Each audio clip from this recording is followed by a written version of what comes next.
Kugenda mu mwijima w'igikorwaho rero ntibishoboka, urarindagira ukagwa mu rwobo. Birutwa naho nuko umwijima w'igikorwaho iyo uteye, nimba nta tara ufite, nta buryo nyine bwo kukudepurasa, gumaho uri paka uwo mwijima ushize. Mwebwe mwitwa ko muri kugenda, mwebwe mwitwa ko muri kuba muri maso, nagira ngo muri uyu mwijima w'igikorwaho tugezemo mwitonde cyane.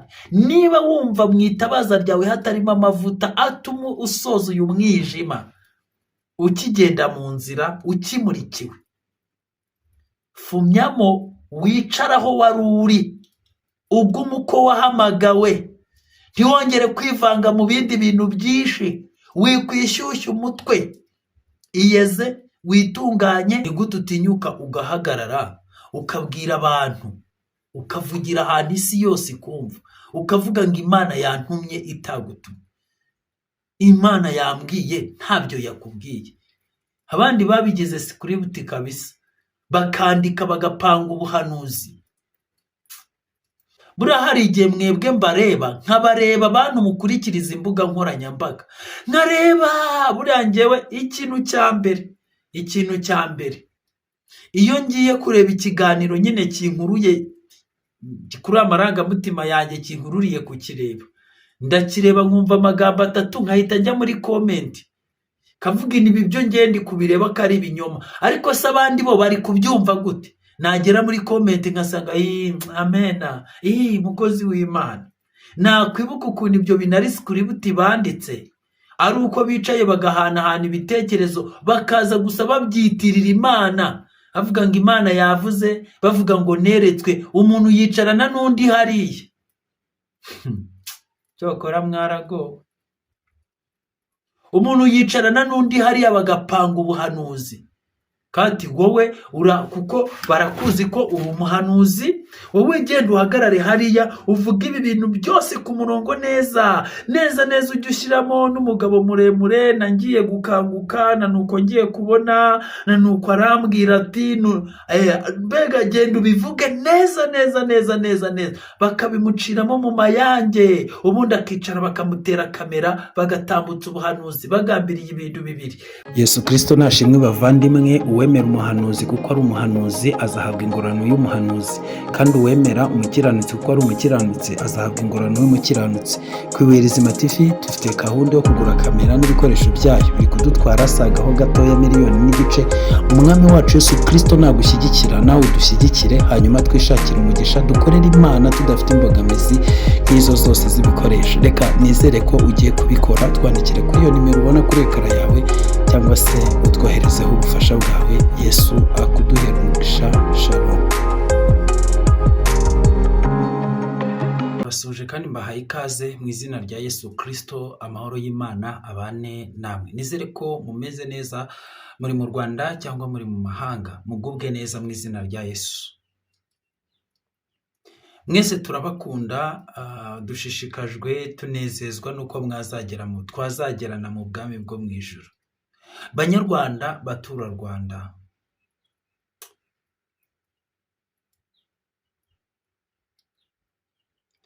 kuri ubu ngubu nagira ngo mbabwire ko ibintu ntabwo byoroshye, ibintu birakomeye, ntabwo byoroshye habe na gato.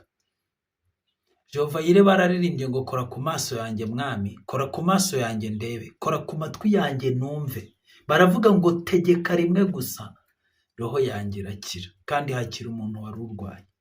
Ndabasabye kubw'imbabazi z'Imana, ubwire Imana igukore ku maso, ubwire Imana igukore ku maso, urebe, izibura amatwi yawe wumve, ubashe neza no guhugurwa, intekerezo zawe Imana izikuremo akavuyo n'akajagari, kugira ngo ubashe gutekereza neza.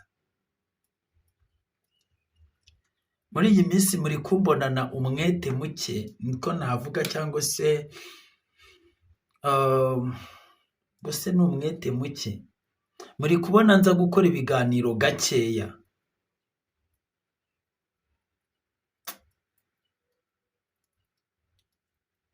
Ntabwo ari uko ibyo kubabwira bidahari, ahubwo ndi gusaba imbaraga zo kubana namwe, kuko Umunyarwanda niwe wise umwana we ngo nimbarimo mbazi. sinshaka gucyurira abera mu nkurikira, ariko nk'uko namwe mubizi, aha hantu turi ni ibibazo bikomeye. Iyi si turimo, buri munsi uko bwira bugacya tugenda tuvumbura ibindi bintu bikomeye birengeje urugero, birengeje ukwemera. Mu rugendo hari abageni, hari n'abaherekeza, twese uko twarutangiye siko tuzarurangiza. Mparanira gusenga, saba Imana imbaraga kugira ngo nzabashe kugera i Kanani. Yo Mana, ndakwinginze mu izina rya Yesu, Mwuka Wera wawe natuyobore mu by'ukuri byose, kandi tubashe gukora icyo ushaka ko dukora, tuvuga icyo ushaka ko tuvuga, tugenda uko ushaka uko tugenda. Mu izina rya Yesu, Mwami shoboza abera bose, urukundo rwawe niruganze mu izina rya Yesu. Amen. Bavandi, muzi, reka mbabwire ko ikiri gutuma mera gutya muri kumbona, hari igihe ngera ku rwego nkibaza, nkatekereza, nabonaga abantu ari bene data, nkabona turi kugendana mu rugendo rujya mu ijuru, nkabona twabwirije ijambo ry'Imana, abantu bake barabireba abandi barabyanga. Ibyo nta kibazo, kuko utandebye areba ku zindi cano zivuga butumwa. Noneho kugeza ku rwego natwe ubwacu, Bibiliya iravuga ngo urubanza niba rutangiriye mu b'inzu y'Imana, abatizera bo bizagenda gute? Noneho nkabona ba bantu nabonaga turi kubwirizanya ijambo ry'Imana, cyangwa se bashishikajwe no kugabura ijambo ry'Imana, nkabona bageze kuri etape nabo wagira ngo iyo Mana babwirizaga abandi ntibigeze bayimenya. Hari umuvandimwe twahoze kare tuganira, Imana imuhe umugisha, arambwira ati ariko ngiye mbona abantu batinyuka kabisa, sinzi ikintu abantu bariye, sinzi ikintu cyabamaze ubwoba. Niba utatinyuka kubeshyera bosi wawe ngo aravuze atavuze, niba utatinyuka kubeshyera mama wawe cyangwa papa wawe ngo antumye ibi ntabyo agutumye, bosi ugukoresha akazi, nimba uzi ko wenda niba uri manager w'uruganda cyangwa se wa kampani runaka, niba utahagarara ngo utinyuke uvuga uti rero bosi yambwiye gutya na gutya ngo mukore ibi n'ibi n'ibi n'ibi n'ibi n'ibi n'ibi n'ibi n'ibi, uzi ko utabitinyuka, kuko urabizi icyambere ayo makuru aramugeraho, kandi namugeraho birakubera ibibazo bibi. Icya kabiri, silivupure, ugasanga ibyo bintu binanyuranye cyane n'ibyo yakabaye avuga. Ni gute utinyuka ugahagarara ukabwira abantu, ukavugira ahantu isi yose ikumva, ukavuga ngo Imana yantumye itagutumye, Imana yambwiye ntabyo yakubwiye? Abandi babigize script kabisa, bakandika bagapanga ubuhanuzi. Buriya hari igihe mwebwe mbareba, nkabareba abantu mukurikiriza imbuga nkoranyambaga, nkareba buriya njyewe ikintu cya mbere iyo ngiye kureba ikiganiro nyine kinkuruye kuri amarangamutima yanjye, kinkururiye kukireba, ndakireba nkumva amagambo 3, nkahita njya muri comment kavuga ibi byo ngende kubireba ko ari ibinyoma, ariko se abandi bo bari kubyumva gute? Nagera muri comment nkasanga amena, mukozi w'Imana. Nakwibuka ukuntu ibyo binari script banditse, ari uko bicaye bagahanahana ibitekerezo, bakaza gusa babyitirira Imana, bavuga ngo Imana yavuze, bavuga ngo neretswe, umuntu yicarana n'undi hariya. Cyokora mwaragowe. Umuntu yicarana n'undi hariya bagapanga ubuhanuzi, kandi wowe kuko barakuzi ko uri umuhanuzi, wowe genda uhagarare hariya uvuga ibi bintu byose ku murongo neza neza neza, ujye ushyiramo n'umugabo muremure, nangiye gukanguka, na nuko ngiye kubona, na nuko arambwira ati, mbega genda ubivuge neza neza neza neza neza, bakabimuciramo mu mayange, ubundi akicara bakamutera kamera, bagatambutsa ubuhanuzi bagambiriye ibintu bibiri: bamenye ko uyu muntu ari umunyamasengesho, abantu bamuhamagare indushyi zitandukanye ziri ku isi hose zimuhamagare ati twumvishe ukorana n'Imana ubona ibintu bikomeye, rwose dusengere mukozi w'Imana. Akunda abaca amafaranga, abaca ibitambo n'amaturo. Iyo ni inyungu ya mbere. Iya kabiri, akunda agire viyuzi. Iya gatatu, abantu nyine bamukunda barememo icyizere. Ariko iya kane nanone, ashyeshyenga abantu kuko aba ari gukorera sebuja Satani, abantu bazarinde barimbukira mu bidafite umumaro, bazi ngo bavugana n'Imana. Nge rero reka mbabwire, hari ibintu byinshi menya umuntu akajya hariya agatambutsa ubuhanuzi, ndabizi neza ko ari script yanditse cyangwa bamwandikiye, haba bagiye rwose barabipanga ati rero ubu tugiye kuvuga gutya na gutya na gutya, tuvuga ibine. Kandi abo bantu nkabareba muri sosiyete nkabona ni abantu mwise ngo ni abakozi b'Imana, nkabareba havuga si ubu koko. Noneho hari ukuntu twigira nk'abashaka gushima aho hantu, tukigira nk'abashaka gushimayo, maze induru zikavuga ati wowe ahubwo ni we mupagane, urashaka kuvogera umukozi w'Imana runaka, umeze gutya, ufite amavuta, warakurenze, ubwo ni ishyari umugiriye. Kubera ko abantu bazi ngo umuntu ufite ngo abantu benshi bamwemera ariko umuntu ufite ngo abantu benshi bamwemera, ufite abantu benshi bamuri inyuma, ufite abantu benshi bamubwira gutya na gutya, bazi ngo niwe mukozi w'Imana, ngo wemewe. Reka da, abantu bagezweho uyu munsi, mwebwe mwemera n'isi yemera, yahaye agatuti kabaha guhirwa mu byo barimo. Ni abantu bazi, batojwe, bamenye, bemeye, binjiye mu kumenya gukirigita amarangamutima y'abantu, kwiyorobeka no gukorera Satani mu buryo bw'ibanga. Abantu bakorana na Satani bakamukorera mu buryo bw'ibanga biyitirira izina rya Yesu. Abantu bazi kwambara umwambaro w'uruhu rw'intama bakawambara kandi ari ibirura, bakaba bazi ubugambo bwo gushyeshyenga abantu, bakabahabwa uburyoza bwo kuvuga, kuko burya ibintu byo kuvuga ni ibintu abantu biga, barabyiga bakabisobanukirwa rwose. Umuntu cyane cyane iyo afite undi mwuka umuherekeje, yiga gutondekanya ibintu neza, akabivuga biri ku murongo, bakamwigisha iby'ibitabo. Nongera kubibutsa ko twebwe dusoma ijambo ry'Imana kugira ngo dukuremo imbaraga z'Imana zidukomeza, n'ijambo rituyobora. Ariko nanone mbibutse ko n'abakorera Satani nabo basoma Bibiliya bashaka kumenya icya mbere. baba bashaka gukora protection, kuko nabo baba bameze nk'abari mu butasi, bavuga ati nidukora iki umuntu w'Imana agahaguruka azadukubitisha irihe jambo? Ese nadukubitisha iri jambo tuzasubiza iki? Ibyo nibyo baba bashaka. Basoma Bibiliya rero ndetse na cyane. Niyo mpamvu muzazibonabonana cyangwa bakazigendana, cyangwa akemera akamara imyaka 10 ari mu ishuri rya Bibiliya. Ukavuga uti wenda ari kugira ngo arebe ko yatahura ubwiru cyangwa se ubundi bwenge azajya amenyesha abantu b'Imana. Ariko ikizakubwira ukajya kubona asohotse ahubwo ari inkubwe ebyiri, kuba umwana w'igihe no akuyobya, none akakumutsa, akumumiriza. Ariko wareba titire ye, igihagararo cye, aho bamushyize n'icyo ari cyo, ugatinya kumuvuguruza, ku buryo niyo umuvuguruje barakubwira ati wowe wiza ngahe, uri igiki, uvuye uturuka he? Bibaza abantu mwigeze mukizwa? Rero umuntu uzi gukirigita ayo marangamutima yanyu, ariko nanone akaba azi ijambo rigomba gushyigikira ibyo binyoma ari kuvuga, akaribasobanurira mu buryo bidasobanuye. Ariko buriya kugira ngo menye kuri kuvuga ibinyoma, ni uko ngomba kumanza kumenya ukuri. Iyo nzi ukuri nkumva uri kuvuga ibinyoma, nicyo gituma menya kuri kuvuga ibinyoma nkakuvuguruza. Ariko rero ahantu hatari ukuri, umunyabinyoma niwe munyakuri kandi niwe uyobora. Ni nayo mpamvu mbasaba abanyarwandakazi kugira ngo mwitondere ibyo amatwi yanyu ari kumva, mwitondere ibyo amaso yanyu ari kureba, kubera ko nta kundi kuri mwigeze mumenywa. Mwavutse nabi mubyemere.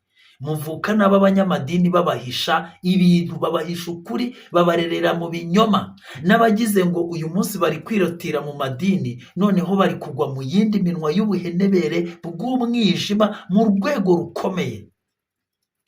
ijambo ry'Imana ritubwira iki? Ubutumwa bwiza bwa Yesu uko bwanditswe na Mariko ibice 13 umurongo wa 22 hatubwira yuko muri iyi minsi y'imperuka Satani yohereje abantu bakora ibitangaza by'ibinyoma, bavuga ijambo ry'Imana barigoreka, abantu bakora ubuhanuzi bw'ibinyoma kugira ngo bayobye n'intore nimba bishoboka, n'intore baziyobye niba bishoboka. Iki ni igihe cyo kuyobya intore kuko abandi bo bararindagiye byararangiye. Ubu Satani ari kudiringana n'abantu bitwa intore. Niyo mpamvu muri izo ntore ijambo riravuga ngo azongera atoranye, no mu ntore azongera atoranye. Igihe kiragize ngo no mu ntore Yesu yongera atoranye. Umutima wawe, uwo mutima wawe urimo intambara, ijambo ry'Imana riravuga ngo ariko ubundi muri mwebwe intambara zivaye, intonganya zivaye, amahane avaye. Muri mwebwe bantu bakijijwe intambara zivaye. Nshuti z'umusaraba, wari ukwiriye gukizwa bya nyabyo, wari ukwiriye gukizwa bya nyabyo. Ibisitaza ntawe uzabibuza kuza, ariko ubizana niwe uzabona ishyano.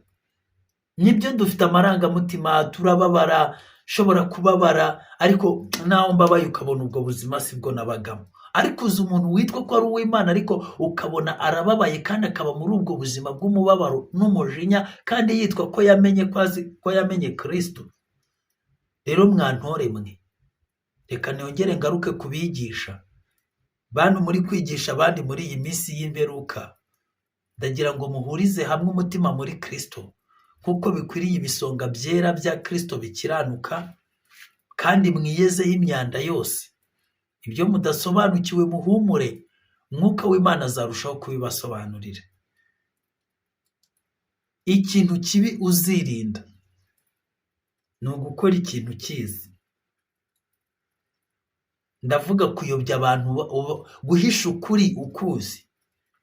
Ariko ndashaka kubaza abantu badukurikiye, ese ni umwuka w'Imana utuma abantu babiri babigisha bavuga ko bakijijwe basoma ijambo ry'Imana rimwe bakarisobanukirwa ukubiri? Ndasubiramo, ni umwuka w'Imana utuma abantu babiri bakijijwe bavuga ko bose buzuye umwuka wera basoma ijambo ry'Imana rimwe. Ijambo ry'Imana rimwe, iyo mvuze rimwe ubwo wenda tuvuge n'uyu murongo kuri Mariko ibice 13 umurongo wa 22 aho dusomye.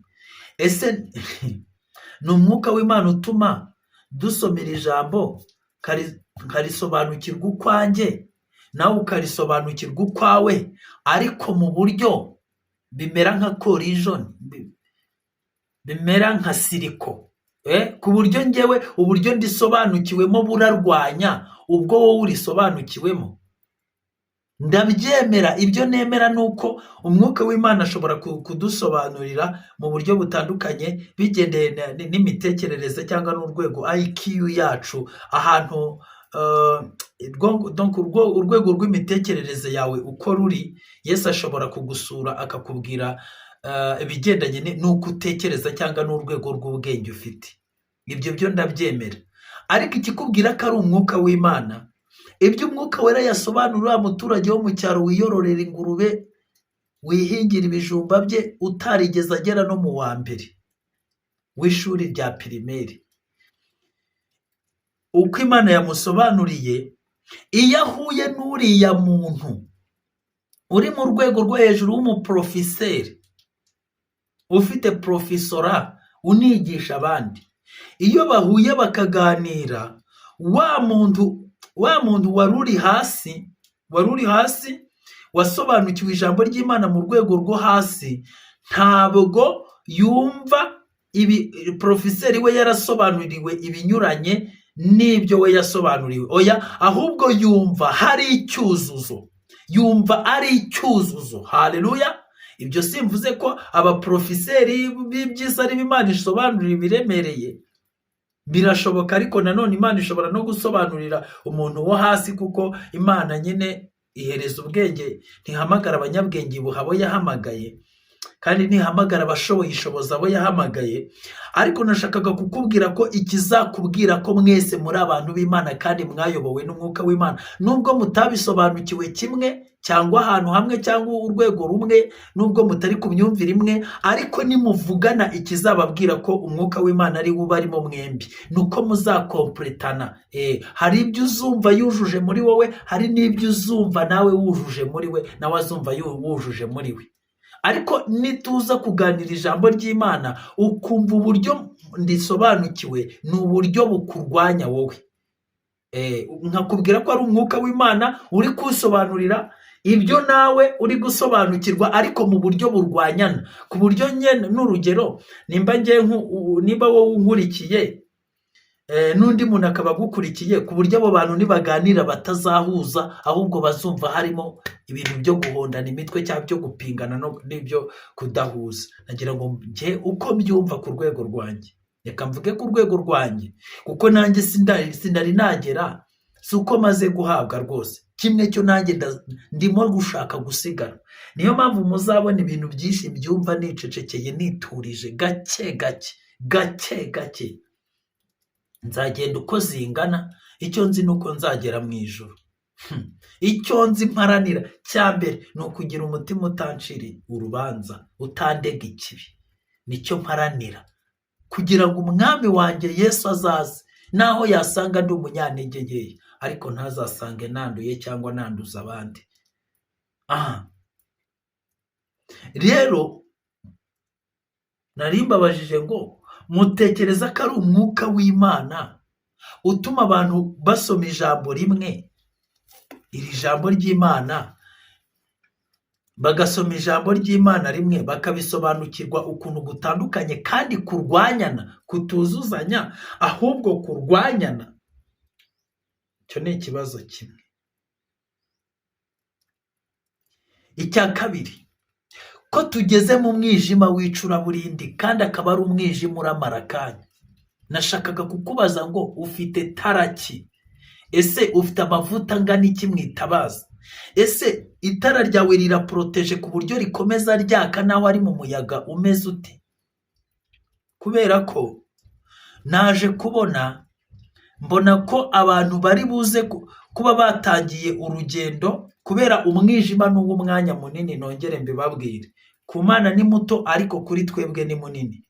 Mfite ubwoba bw'uko abantu baragenda, kubera umwijima waproronje cyangwa wamara umwanya munini, ugasanga amavuta bari bisunze arabashiranye, amatara yabo akazima, bageze mu mwijima hagati bakarushaho kurindagira, ibyabo bya mbere bikaruta ibya nyuma.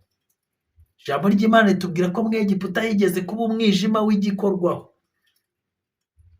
Kugenda mu mwijima w'igikorwaho rero ntibishoboka, urarindagira ukagwa mu rwobo. Birutwa naho nuko umwijima w'igikorwaho iyo uteye, nimba nta tara ufite, nta buryo nyine bwo kukudepurasa, guma aho uri paka uwo mwijima ushize.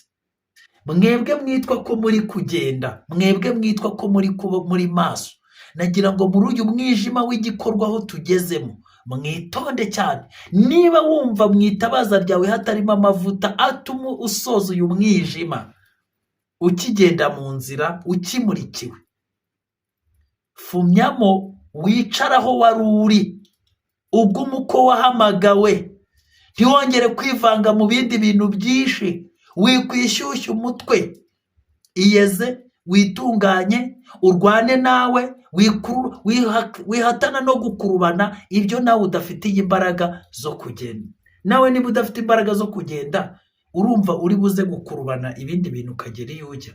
Niba warirukankanye n'abagendesha amaguru bakagusiga unaniwe, uri kumva ubwo amafarashi aje, noneho ari bwo ugiye kwiruka usigara.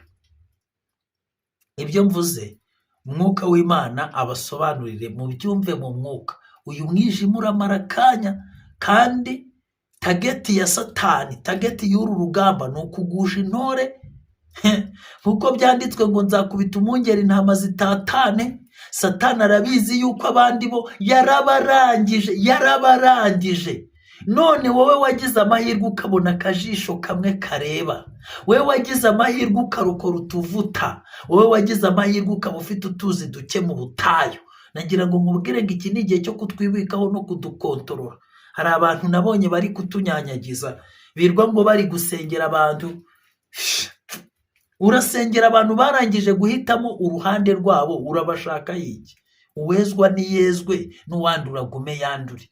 Kuri uyu munsi wa nyuma nagira ngo muhishurirwe ko Uwimana ishaka kongera ku mubare w'abakizwa, niyo ubwayo igenda ikabizanira. Ntabwo ari kwa kundi twirwaga tugenda. Oya, hari ibintu byahindutse ndugu zangu, hari ibintu byahindutse. Uwimana ishaka kwihishurira iramuzana. Wowe kontorora amavuta yawe, urebe ko uyu mwijima w'icuraburindi washira mu gatondo ukaba ugifite amavuta. Umwami wacu Yesu Kristo yaguhamagara ukaboneza ukamusanganira, cyangwa akazasanga itabaza ryawe ryaka. Vuza impanda, rangurura hose, kuko ntacyo bazireguza. Hari abantu bafitiye impuhwe ngo abantu ngo bari mu madini. Ijambo ry'Imana riravuga ngo uw'ubugingo ntazabubura. Nk'uko Imana yagukuyeyo, Imana izagenda ikurayo abandi bantu bayo. Aho abantu b'Imana bari hose bayobeyeyo, ifite uburyo izajya igenda ibazana, kandi nawe nigutuma cyangwa ikemera ko ari wowe binyuramo, nta nubwo uzamenya uko bigenze. Imana izagushoboza mu kanya nk'ako guhumbya uroba amafi menshi, nk'uko Petero yajugunye urushundura iburyo akaroba amafi menshi akayazanira icyarimwe. Amafi atava mu rushundura utashobora gukurura mu rushundura rumwe, yakabaye yaragiye aroba 3 na 5 bukamukeraho. Ariko hari igihe urara mu nyanja ukarara uruhira ubusa. Mbibutse ko iyi nyanja turimo niyo turi kuroberamo, kandi Yesu yatubwiye ngo tuba abarobyi b'abantu. Ariko haba igihe amafi atwihisha. Rero nababwiye ngo amafi Yesu yateganije ko azarobwa na Petero, amafi Yesu yateganije ko wowe uzaroba. Nagira ngo nkubwire ngo azakurindira, kandi nta kindi arindiriye. Ategereje ko ijwi rya Yesu rivugira muri wowe, ategereje ko ijwi rya Yesu riyahamagara, kuko Yesu niwe uzi aho aherereye. Amafi agomba gufatwa mu rushundura, rirwo jambo ry'Imana Imana ijugunye muri iyi nyanja, aba mu Rwanda no mu mahanga. Imana niyo izi aho ayo mafi aherereye ku isaha yayo, mu rukerera. Haleluya! Umwijima ushize, niko nababwiye, umwijima ushize. Iyo Petero abimenya, yari kugenda akiyicarira ku nkombe agategereza ko buza gucya. Mu rukerera akabona kwinjira mu nyanja, Yesu akamubwira atararuha. Ariko ubu ushobora kuzatagangara, ushobora kuzatagangarira muri iyi nyanja ukaburiramo n'ubugingo, kubera kurara uroba mu gihe wabuze rekomandasiyo. Ugapfa kugenda gusa ngo ndi umurobyi, ibi bintu ngo ndabisobanukiwe, ngo n'abarobyi bose niko babigenza, amafi yose twariye yadutunze kugeza uyu munsi niko yabonetse. Ariko uwo munsi, itegeko ry'uwo munsi ni irihe? Mbwira abantu b'Imana ko ibi bintu by'Imana birevarwa. Ni ngombwa ngo buri munsi ugire amakuru y'uwo munsi. Amen. Ni ngombwa ngo ugire amakuru ya buri munsi. Nimba unyumva, unyumve. Yesu aguha umugisha. Kandi ni ngombwa ngo ugire amakuru ya buri munsi. Hari igihe uzagenda rero muri iyo nyanja, imbeho igukubitiremo, uhure n'ibindi bintu byose, kuko wagiyemo mbere yo kujyamo. Kandi amafi yagomba kuzaza mu rukerera. Nimba Yesu yaravuze ko ari ayo mu rukerera, n'ayo mu rukerera. Reka ntatinde muri ibyo bintu, ubwo mba nshatse kubinjiza ko twinjira ahandi hantu Umwuka Wera, ariko akadusobanurira ibindi bintu byinshi. Uyu mwijima w'icuraburindi twinjiyemo, tabaza ryawe ririmo amavuta angana iki? Ese uri kumva ufite imbaraga zo guhangana n'uyu mwijima w'igikorwaho? Nimba ntazo, guma mu nzu yawe. Nimba ntazo, ikingirane mu nzu yawe, usenge so wiherereye. So uri mu ijuru uzi ibyo ukeneye, azashyira uburinzi ku nzu yawe, burinde bucya. impamvu ya Satani mu gukoresha amafoto n'amavideo ya AI, Artificial Intelligence. Muraza kumbwira ati kuri kuvuga ibiki? Wumva ibyo mvuze, kandi nutabyumva ubyihorere, kubera ko naje kubona ko n'ubundi ibyo twavuze kuva kera, iyo aba abantu barabyumvise bakanabikurikiza, ntabwo tuba dufite umubabaro ungana gutya mu mitima, tubabajwe n'uko abantu b'Imana barimbutse bazize kutamenya kandi barabwiwe. Ariko ijambo ry'Imana riravuga ngo bazaba bafite amatwi batumva, bafite n'amaso ariko batabona. Ubutumwa bwiza bwese uko bwanditswe na Mateyo 13:15. Reka manze nahasoma. Bantu, nimba hari impumyi mbi, n'impumyi zireba zikanuye. Impumyi mbi ni impumyi zikanuye amaso ariko zitareba. Ubona agira gutya, hari abantu bahumye ariko agira gutya agahumbya agahumbura amaso ukabona arakanuye, ariko nyine yaragize ibibazo byinshi, imboni zikaba zitabona kandi zigapfiramo imbere kuri ya mitsi ijyana amashusho mu bwonko, ariko hano inyuma gutya ari bizima. Iyo mpumyi niyo mbi, cyangwa se umuntu ubana n'ubumuga bwo kutabona niwe mubi, kuko abantu baranamukubita bakanamurenganya bazi kareba. Yakugwiriye uhita umushota urushyi, ukaza kubona ko burya atareba ari uko babigusobanuriye. Rero ni wowe ufite ikibazo gikomeye.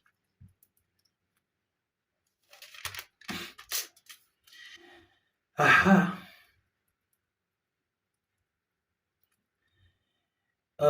haravuze ngo reka duhere kuri 13. Igituma mbigishiriza mu migani ni iki? Ni uko iyo barebye batitegereza, n'iyo bumvise batumva, kandi ntibasobanukirwe. Ndetse ibyo Yesaya yahanuye bibasohoyeho ngo kumva muzumva ariko ntimuzabisobanukirwa, kureba muzareba ariko ntimuzabibona, kuko umutima w'ubu bwoko ufite ibinure, amatwi yabo akaba ari ibihurihuri, amaso yabo bakayahumiriza ngo batarebesha amaso, batumvisha amatwi, batamenyesha umutima, bagahindukira ngo mbakize. Imana idufashe. Turi mu gihe abantu bahumirije mama, bavuga butumwa bene data, turi mu gihe abantu bahumirije amaso yabo ngo batareba, baziba amatwi, bavuniramo ibiti ngo batumva, imitima yabo yuzuraho ibinure, ari ryo rari ry'iby'isi bararikiye,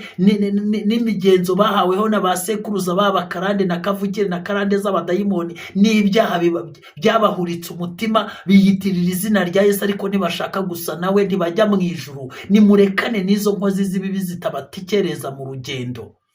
Amaso yabo barayahumirije ngo batareba, amatwi barayaziba ngo batumva, batamenyesha imitima, batarebesha amaso, batumvisha imitima, kuko imitima yabo ari ibihurihuri, yuzuyemo ibinure. Umuntu rero udashobora kubyumva, ubwo ngubwo nyine Imana imugirire neza. Ubutumwa buvugwa, nushaka wimanike, nushaka wigire gute, ab'Imana irabazi kandi sindi kubabuza kuvuga ubutumwa. Ijambo ry'Imana ritubwira ngo tubabwire naho baba ari ab'inzu y'abagome, nibatumva ntituzabazwa amaraso yabo. Ariko nanone menya igihe cyo kuvuza impanda, menya igihe cyo guceceka, kandi mbere yo guhaguruka wataka intambara, banza urebe ko ufite ubushobozi bwo kujya kurwana iyo ntambara. Banza urebe ko ufite ubushobozi bwo kujya kurwana iyo ntambara. Nubona uba ufite rero ugende, kandi nubona nta nabwo uhaguruke wiyemeje gupfa. Niba gukubita icya mbere bakagukomeretsa rero ushinyirize, utegereze kuza guhuhuka, kubera ko wahagurutse ubizi neza ko iyo ntambara uzayigwamo, kuko wayishoyemo, nta mbaraga ufite zo kuyirwana.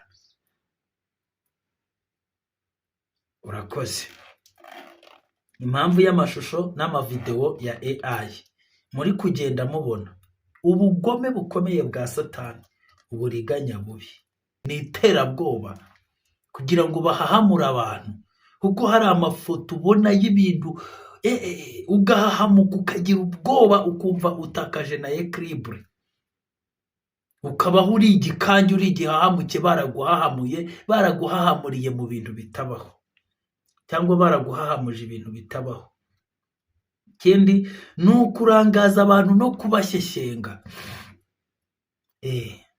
bagakora ibintu bitabaho, navuga ngo bitanashoboka, ariko nyine bakabishyira hariya, abantu bamwe bakabyizera, abandi bakabirangariraho. Uzarebe TikTok, mbega ukuntu aya mafoto n'amavideo ya AI yari gukora akazi, ukabura umwanya wo gusoma ijambo ry'Imana, uva kuri kamwe ugera ku kandi gasekeje, ugera ku kandi gasekeje, ugera ku kandi gasekeje, uvuga uti reka ndebe n'aka, reka ndebe n'aka, reka ndebe n'aka, ariko ntabwo usoma ijambo ry'Imana ngo urambure ngo uvuge uti reka ngere no kuri iyi paje, reka ndebe no kuri iyi paje, reka ndebe no muri iki gitabo ibihanditse, reka nsome n'ibindi bitabo bigendanye bigenda bivuga ku bigendanye n'iyobokamana, ngo cyangwa se iyobokamana, it's like that, ngo ndebe biravuga iki.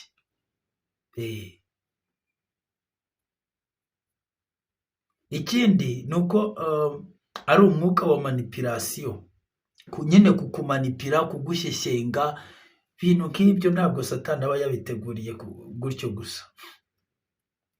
Kwimenyereza kubana n'ibintu byose bibi n'ibishitani n'ibintu, ukabona uri mu isi y'uruvangitirane nyine rutakiriho ba bantu gusa Imana yaremye, kuko muri AI nawe urarema, urayibwira uti nshaka ko nkorera umuntu umeze gutya, ufite ibi bindi n'ibi, umeze gutya na gutya, AI irabikora.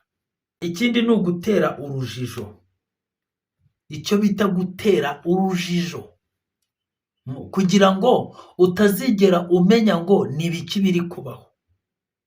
AI kimwe mu bintu bikomeye byayizanye ni ugutera urujijo mu bantu, kugira ngo utazigera umenya ngo ni ibiki biri kubaho, ku buryo uzajya ubona ibintu byabaye bakakubwira ati reka reka biriya ni amavideo n'amafoto ya AI, nta byabaye, kandi byabaye, ku buryo uzajya ubona n'ibindi bintu byabaye ukavuga uti reka reka, cyangwa bitabaye ariko ukavuga uti byabaye, twabonye aha n'aha byagenze gute, ku buryo umuntu atazigera apfa gusobanura icyabaye n'ikitabaye. Uwo ni umwuka mubi wa Satani ukomeye, kandi uzaha Satani cyangwa uha Satani umusaruro mwinshi munini mugari uboneka, ku buryo wereka umuntu ikintu ukamubwira uti wabonye iki, ati wapisha, ibyo ntibishoboka, ntibibaho, ni AI, nyamara byabaye, ati iyo ni AI. Ukereka umuntu ibintu wakoze muri mashini by'ibifaburikana, akakubwira ati ngibi byabaye, ati yewe data wati birakomeye, biducikiyeho, byarangiye, ati ibintu byose byarangiye.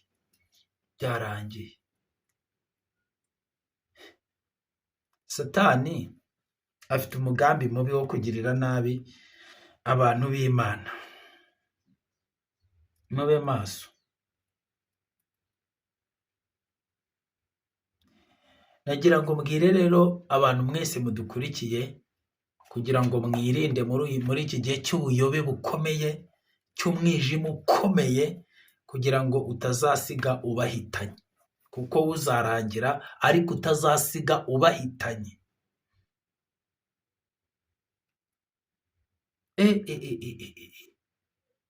Mbega ibintu, ese ibi bintu nibyo byari bitsindagiye mu madini? Yewe Mana we, aho ureba abantu ukagira ngo bigeze bamenya Imana, kumbe reka nta Mana bigeze bamenya. Bavuga ko bazi Imana, bavuga ko bazi Imana, bavuga ko bazi Imana, ariko imirimo bakora ikayihakana. Ubwenge bwerekanwa n'imirimo yabwo.